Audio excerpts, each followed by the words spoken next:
Rihanna's tweet about farmers' protest sparks backlash. And backlash is an understatement. Okay. Rihanna, one of the top-selling musical artists of all times, poured out her support for the farmers protesting on the borders of India's capital, New Delhi.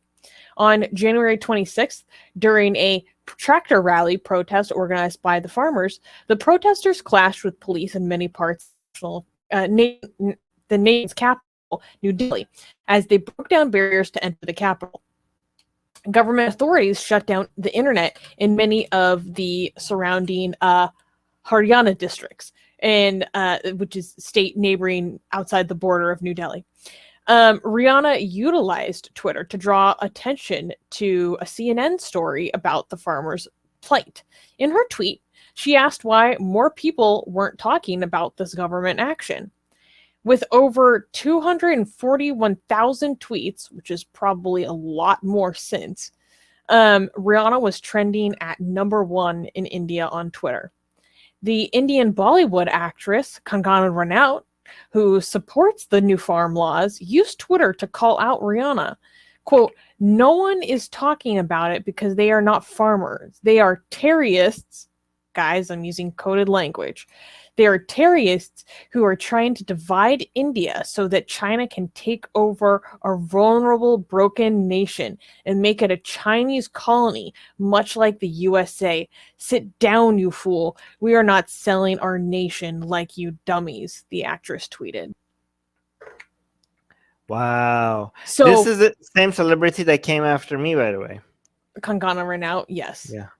She has like 3 million followers on Twitter. This is like food fight level stuff, though. You know, like she's like slinging, and I find it so ridiculous that she's then in this conspiracy theory, and then also insults her country because, you know, Hindutvas get very upset about that. But I have a feeling that she miscalculated on Rihanna's sense of outrage. But let's cover the basics first. So the whole so the protest. A lot of people are going to be asking, what are the protests? Farmers' protests is about? What are they protesting? The law that you know, the Modi's government is introducing. It's a bit complicated about how it affects the farmers. All you need to know is that the farmers should have a right to protest, whether you think this law was good or not. They should have the right to be able to come and complain about it. And the government has been trying to silence them, shut them down, remove internet, police brutality, and all of that is involved here. Okay. And also part of that is information warfare. There's a lot of conspiracy theories being spread around about these farmers, a lot of them being, again, coded language, terrorist. I hope you know what that means. A lot of them being funded by organizations outside of India, supporting separatist movement to divide India. What is it called? The Khalistanis, right? Well, that's specifically like a Sikh separatist. Yes, a nationalist movement. Some of that religiously flavored as well. Yeah. So the accusation is that the Canada specifically is funding this Khalistani groups to use the farmers' protest as a way to support separatist movements. And so Rihanna was not the only celebrity that came and tweeted in support of the farmers. It was also Mia Khalifa and also Greta Thunberg, right? Is that how you say it? Thunberg? Thunberg. Is that how you say it? Okay, never mind. Honestly, but so what happened is that Greta, she tweeted some toolkit like about how she was supposed to post a tweet instead of the tweet itself. So a lot of people saw the toolkit and they're like, oh my God, this proves the conspiracies and stuff like that. So we're going to have an entire stream about that at some point, because this is basically a war between Hindutva in India and the Sikhs in Canada, apparently what they're saying, and celebrities are involved. So we have two different religions, and we have the world's largest protest, workers protest, some people say in history.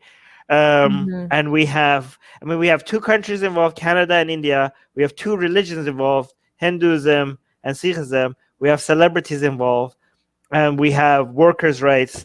This is like so many moves. It's really complicated. It's the world's greatest protest happening. If we have the left versus the right, we have two religions against each other. We have two governments against each other. We have conspiracies, and we have Mia Khalifa all of a sudden in the middle of this.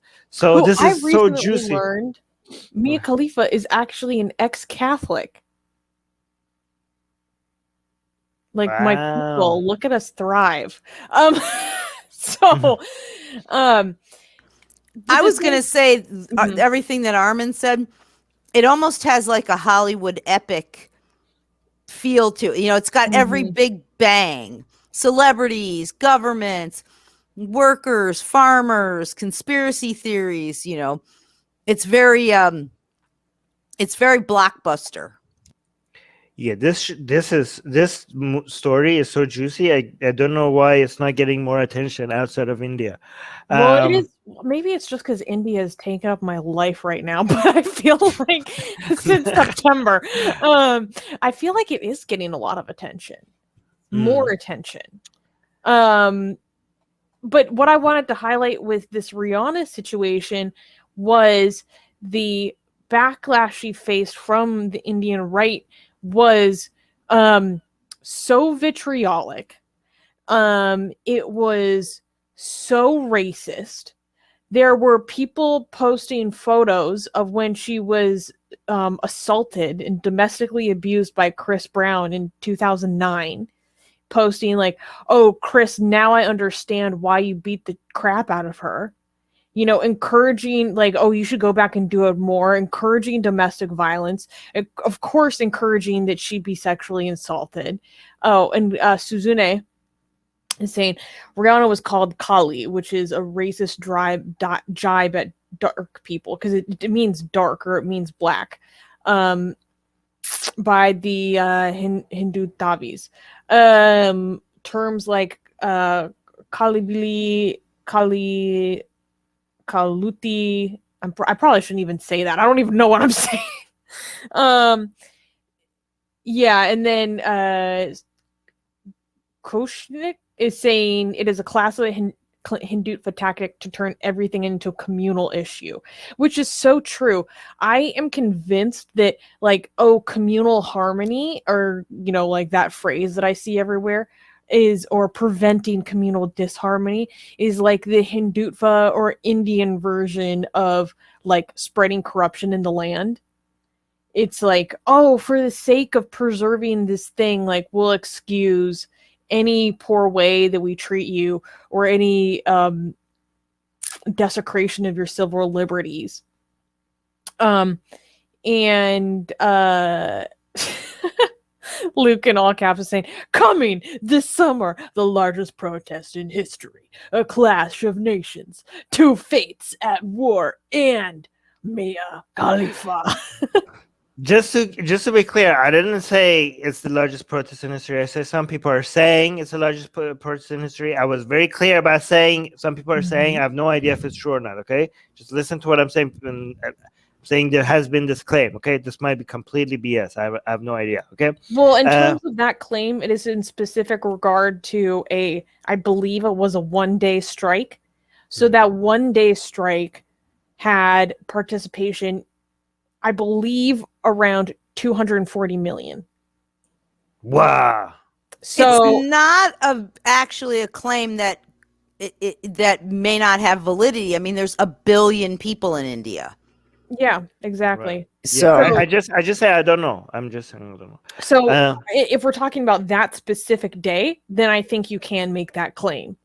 In terms of because the farmers' protest has been going on for months. Now, I don't know about the entirety of the protest, but I think for that one specific action, Mostly in Punjab, right?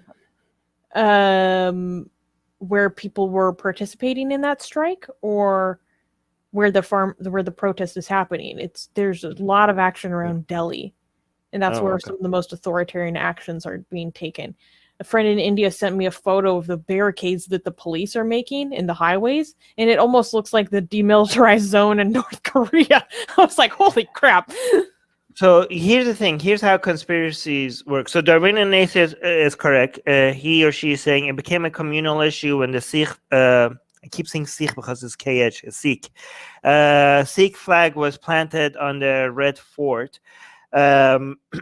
Yeah, that's when it happened. But this is what people, so usually conspiracies are based on some truth, but exaggerated, right? So you can have an entire legitimate protest of people demanding for some accountability by the government, and you get one guy or I don't know, a couple of people just raising one flag, a Sikh flag, over a temple, and then the entire Hindutva, BJP, Modi supporting media is like, look, this entire movement is a separatist Khalistani, like these are not farmers, they're not even real farmers, they're actors. By the way, I'm not making this up, they are making that claim, like these are all paid, like millions and millions of paid actors that are actually a separatist group trying to divide the country.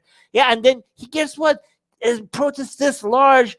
If you have a Khalistani separatist movement, of course they're gonna, like, some of them are gonna support the farmers because it's anti-government. But they try to use that as a way to dismiss the entire movement and the protest. But go on, Susanna. Well, the thing is, I mean, I think of it like how when the Trumpers stormed the Capitol on January 6th, there was footage of people taking down the US flag and putting up a Trump flag in its stead.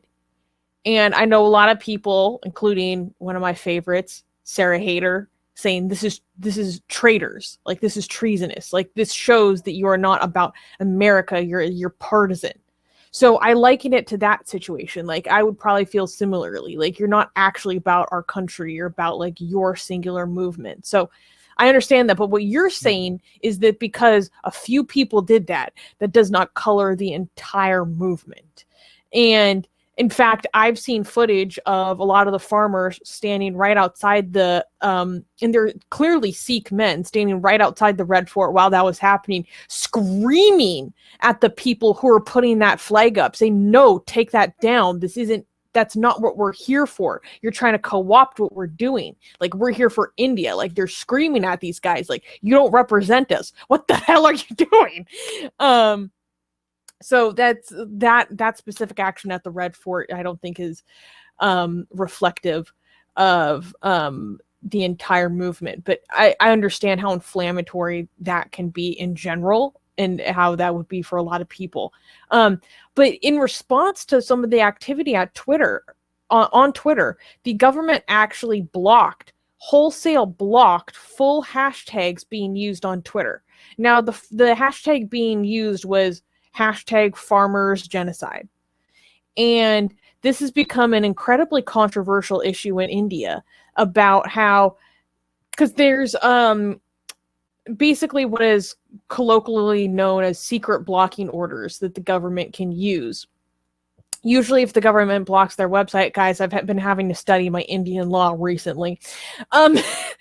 There's a record of an order, and you can file a right to information request, and you can get an RTI, and you'll have to see that order. Except there's a clause in the law that if it is a matter of national security or sovereignty, then the government can keep that confidential and they don't have to disclose it. Therefore, it becomes a secret blocking order.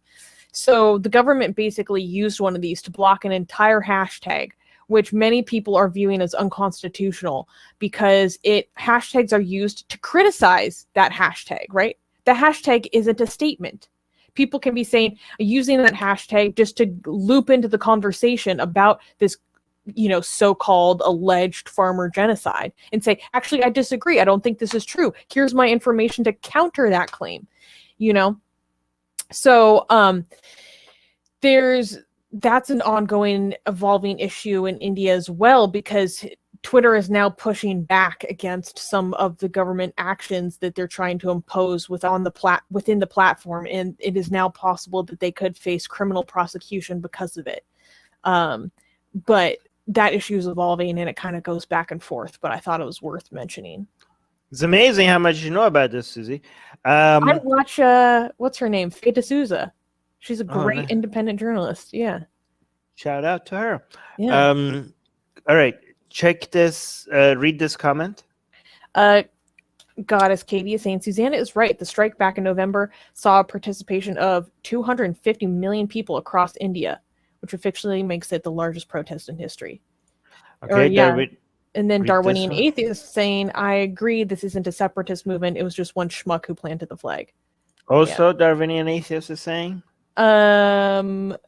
Untrue. There are 250 million farmers in India, so the strike claimed to include all the farmers. Well, I mean, it's possible that some people that were in the strike were supporting the farmers who are not farmers.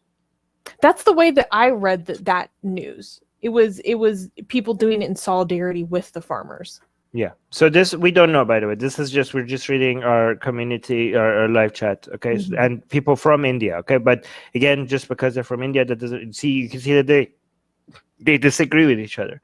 Mm-hmm. You want to read this one?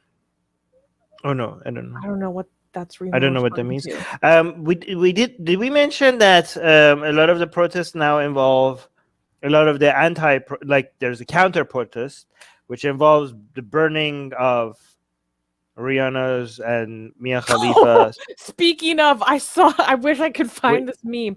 I think this is. Wait, can I finish that though? Greta Thunberg, I don't know if I'm pronouncing her last name right. Mia Khalifa and Rihanna's images are being burned in India because of their tweets supporting the farmers. But go on. And Kamala Harris's niece spoke out against it. And so what's her name? I think it's like Nima Harris, something like that. So her effigy was also being burned. And she was on Twitter talking about how weird it is to see like extremists burn her image, back in like her ancestral land. But so there was this, I think it's called Humans of Casteism on Facebook. So there's this meme page, and it was showing the pictures of these like Hindutva men burning the images of these women. And the caption was something along the lines of like, well, burning women, like true to Hindu history, here we are burning women. And I was like, oh my God. Ouch. Keeping it spicy this morning. But true. So hashtag not all Hindus, hashtag this was back in history, it doesn't happen right now, hashtag all of that. Yes, it is illegal now, but that did definitely happen. So yeah, this will be an ongoing story. I think Armin will be covering this a lot. The actual substance of these laws that people are proposing is something that I need to understand better. Just putting that out there. The economics of this is quite complicated. And I still need to decide, how I feel about the laws itself. I know that I don't like a lot of the actions the government is taking in response to people protesting. It doesn't, for our purposes, it doesn't really matter that much whether the law is good or not. What matters to us is that the farmers who don't like it should be able to protest it without the government silencing them. Exactly. Right. And also subscribe to our newsletter, because if we get removed from all these platforms, at least we could reach out to you. And guys, by the way, if you subscribe to our newsletter, you get a free copy. Where's your copy, Susanna? Get it. We're doing promotion. You get a free, it's not even promotion, it's free. Okay, so if you subscribe to our newsletter, link in the description, you get a free copy of Why There's No God. come on, like I'm handing it out for free. Okay, it's a bestseller on Amazon, and you get it for free. So subscribe to our newsletter, and you get a free copy of Why There's No God sent to you. Link in the description.